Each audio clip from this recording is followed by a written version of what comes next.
Hay recuerdos que no envejecen, solo esperan a que alguien los despierte. Y lo que mi padre me confesó una noche fue suficiente para entender que nunca volvería a pisar un bosque. Bienvenidos a Diario del Infierno. Siempre pensé que mi padre exageraba cuando decía que odiaba los bosques. Decía que no era miedo, que era respeto. Pero la manera en la que se le tensaba la mandíbula cuando escuchaba la palabra acampar siempre me dejó pensando que había algo más detrás de su rechazo. Y hasta que fui mayor, entendí que su historia no era una de esas que se cuentan para espantar niños. Era algo que él vivió y lo dejó marcado de por vida. Todo ocurrió a finales de los años 80, cuando él tenía apenas 20 años. Vivía en un pequeño pueblo en la Sierra de Querétaro, rodeado de cerros altos, pinos espesos y caminos que se perdían entre la neblina. En aquel tiempo, era común que los jóvenes de la zona salieran a acampar cerca de un paraje conocido como la Cañada Oscura, un sitio que, pese a su nombre, era considerado seguro por los lugareños. Así que aquel fin de semana decidieron subir a una pequeña planicie entre los árboles. Era su hermano Mario y su vecino David, que eran inseparables, y los tres se creían invencibles. El sitio donde fueron a acampar era un lugar en el que ya habían acampado varias veces. En sí, pasaron todo el día explorando. Todo era normal, incluso era algo agradable. Pero cuando cayó la noche, la temperatura comenzó a bajar. Así que decidieron encender una fogata pequeña, apenas suficiente para calentarse las manos, y después guardaron todo dentro de la tienda. La tienda de campaña no era una tienda grande, pero para ellos era más que suficiente. Se acomodaron en sus bolsas de dormir mientras el silencio del bosque se asentaba como una manta pesada.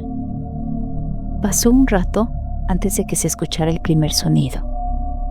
Escucharon un llanto suave, casi imperceptible al principio, como si alguien estuviera intentando no ser escuchado. Mi padre creyó que era un animal, quizá un conejo atrapado o algún pájaro nocturno, y no le dio nada de importancia hasta que el llanto cambió, porque ya no sonaba como un animal. Era claramente un llanto humano. Era como un sollozo entrecortado, como el de una mujer tratando de recuperar el aliento entre cada gemido. Los tres se quedaron rígidos, conteniendo la respiración. El sonido parecía venir desde los árboles, pero no se quedaba quieto. El sonido se estaba moviendo, primero frente a ellos, luego a la derecha, luego detrás. El llanto iba girando alrededor de la tienda, como si estuviera haciendo círculos, pero siempre a la misma distancia, y siempre sonaba igual de triste y angustiante. Mi padre decía que ese llanto tenía algo que no podía describir. No era solo tristeza, era como si estuviera llamando a alguien, como si supiera exactamente dónde estaban. El llanto se detuvo justo en un punto frente a la entrada de la tienda, como si lo que fuera que estuviera ahí se hubiese detenido intencionalmente. Un segundo después, el cierre de la tienda comenzó a moverse, muy despacito. Primero un tirón leve, luego un movimiento lento hacia arriba, unos cuantos centímetros, luego hacia abajo otra vez. Mi papá decía que podía escuchar el roce metálico como si fuera una amenaza. David reaccionó primero. Se lanzó hacia la entrada y sostuvo el seguro del cierre con desesperación, presionándolo con ambas manos. Mi padre recuerda que podía sentir la fuerza del tirón desde afuera. No era un movimiento brusco sino insistente, como si unas manos invisibles estuvieran intentando aprender cómo abrirlo. El llanto, mientras tanto, se transformó. Dejó de sonar triste para volverse algo más profundo, como más visceral. Ya no parecía un lamento. Era como si esa cosa estuviera molesta porque la tienda no cedía. Y entonces, de pronto, hubo un silencio Un silencio tan absoluto que mi padre pensó que se había quedado sordo. Fue como si el bosque entero se hubiera apagado. No se escuchaban insectos, no había viento, no había nada, solo un vacío inmenso. Ese silencio duró un segundo, solo un segundo, porque luego, desde muy lejos, desde lo profundo del bosque, el llanto volvió, pero esta vez no fue suave. Era un llanto agudo que retumbaba, desesperado, como si la cosa hubiera retrocedido a toda velocidad, alejándose entre los árboles. Mi padre no recuerda haberse movido, no recuerda haber hablado, no recuerda ni siquiera haber parpadeado en ese instante.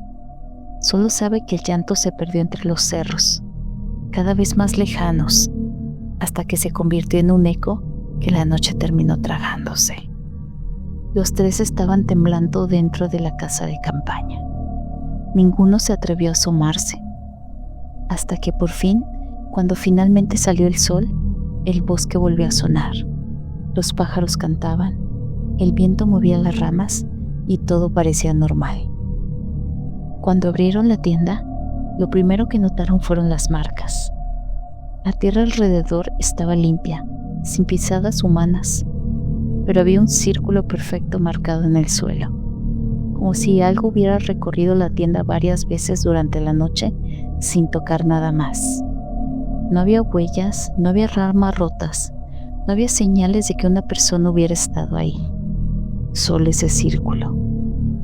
Los cierres estaban arañados, como si hubieran intentado deslizar el cierre una y otra vez. La tienda tenía pequeñas abolladuras, como golpes suaves, que ninguno recordó haber escuchado.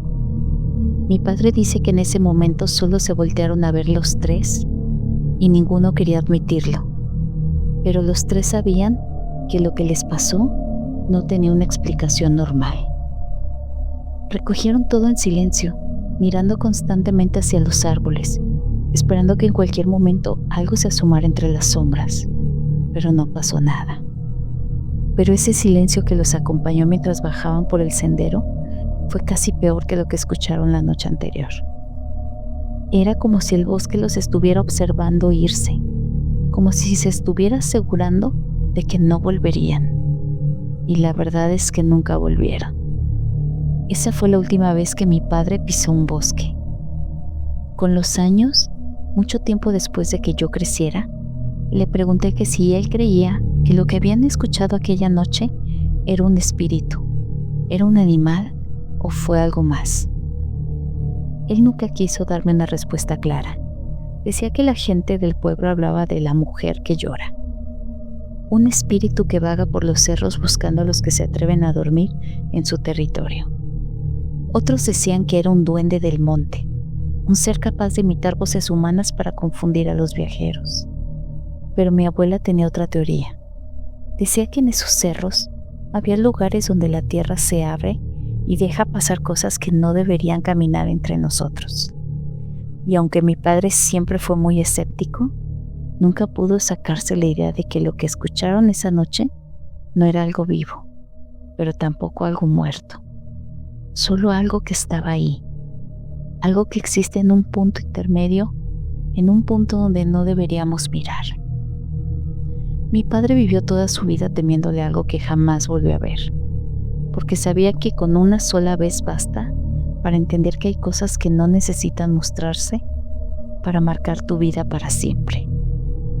A veces cuando recuerdo la historia, pienso que todo podría tener una explicación lógica. El viento, un animal herido, un efecto del cansancio. Pero entonces recuerdo el detalle que mi padre siempre repetía. Ese llanto no tenía pies, pero fue por nosotros. Gracias por acompañarnos a lo largo de esta historia. Si te gustó, compártela con alguien que ame el misterio como nosotros. Suscríbete para explorar juntos los rincones más oscuros de lo desconocido. Nos encantaría saber qué piensas, y si tienes tus propias historias de terror, compártelas en los comentarios. Aquí, en Diario del Infierno, queremos conocerlas todas. Recuerda, a veces lo más aterrador no es lo que ves, sino lo que sientes cuando todo se queda en silencio. Nos vemos hasta la próxima.